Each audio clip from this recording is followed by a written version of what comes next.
Napakaluki ng tao talaga. Kita rin yung mga ano, yung mga tips na gano'n dito lumas. Dali-dali yun.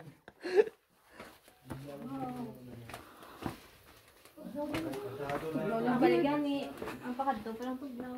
Oo, kanami. Lobat na yung ano eh, flashlight ko. May flashlight dala, Meg? Ay, nabili May ko mga to. flashlight. So, careful lang po tayo sa railings, ma'am, kasi may mga ayun, naubos na nga nung lang bisita. Konti na lang yung natira. Wala ko po sa Ano ba picture mo? Pwede ka pa picture. Damo pa to, lakato to na laba mo na. Sa bagay, mabalik pa man tabi ah. Siguro mas napaganda pag mag-take ng photos ninyo pag after the tour na po. Oo. Mas maraming Okay, after the tour. Sige, Meg. po yung mga Philippines na rin dito sa loob.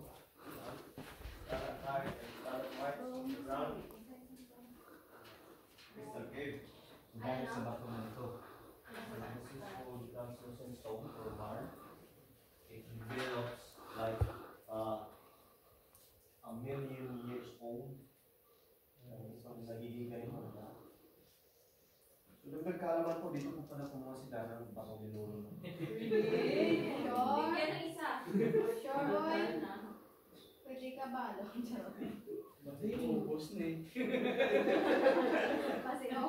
Kaya ka nilagyan ng ano dun eh. Kasi maubos na ikaw ako. Makuha ko kuya. Tayo gusto, huwag kusok-sokan.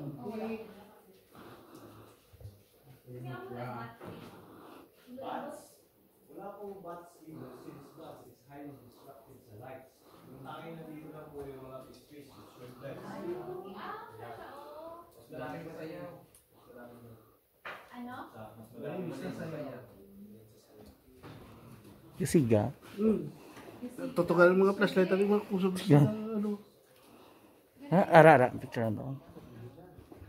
Join ka na lang. Para ano. Ah, sige, sige. Ah, sige, 1, 2. Isa pa.